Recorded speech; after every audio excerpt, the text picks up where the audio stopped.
Mega Man 5 hit store shelves in 1992 and saw Mega Man not only searching for his kidnapped creator, but also going toe-to-toe with a whole new horde of robot masters led by... Proto Man? What the hell? Since when was he a flat-out bad guy, huh? Oh yeah. Gameplay is, as always, largely unchanged from the previous titles, although Mega Man 5 marks the first appearance of Beat, a small robotic bird that can be unlocked once the player collects all the letters necessary to spell out the game's title. This game also introduces a teleportation room where you have to face off with all of the robot masters once again, adding an extra element of challenge to the game. And last but not least, this game is the first to allow you to fire charged Mega Buster shots continuously, although the charge will dissipate if you're hit by an enemy. Mega Man 6 was cranked out in 1993, only a couple of months after the release of the Super Nintendo title Mega Man X, just in time to take a front row seat at the original Nintendo's funeral.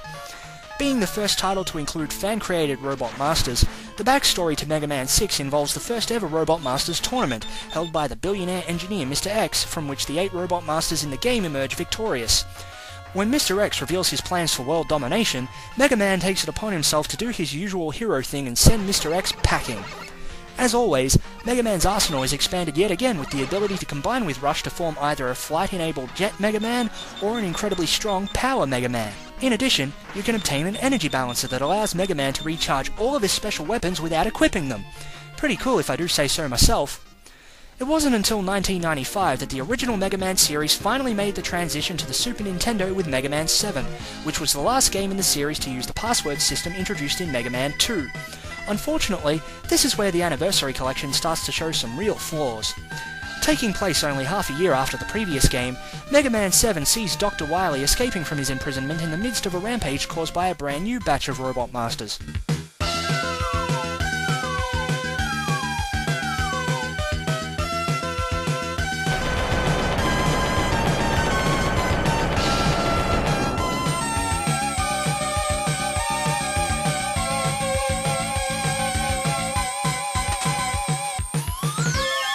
This game is responsible for introducing not only the concept of mid-stages, but also a counterpart to Mega Man in the form of Bass, who has his own robotic assistant, Treble the Wolf. In between levels, the player can purchase items from Auto Shot through the use of collectible bolts by pressing the Z button. As I said before, this game isn't quite as intact as the previous ports. Aside from some minor censoring due to the E10 rating, the animation that originally accompanied the closing credits is nowhere to be found, and the music and sound effects are extremely stilted. Here's an example.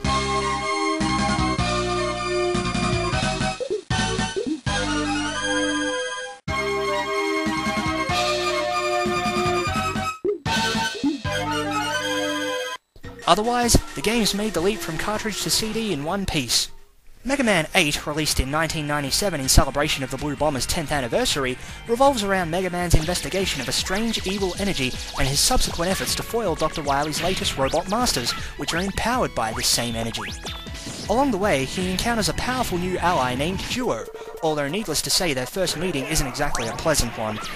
The item shop returns as well, this time manned, or rather womaned, by Roll. Mega Man 8 took advantage of the improved technology of the newer consoles of the time, being one of only a handful in the entire franchise to use traditional cel-animated cutscenes to tell the story, along with some rather laughable voice acting. Mega Man, today we finish this! Hey, Zach! Why must I fight you? We are not enemies! Shut up!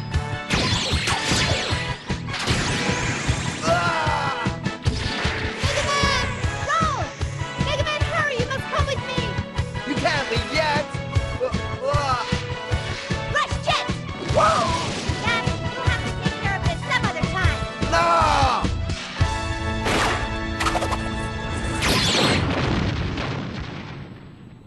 Don't run away, coward. You'll pay for this insult.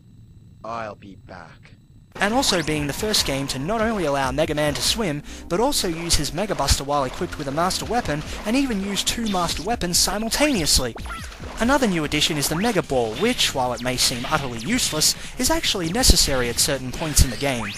Like the port of Mega Man 7 included on this collection, the soundtrack, which has a strong techno vibe to it, suffers from an incredibly poor transition.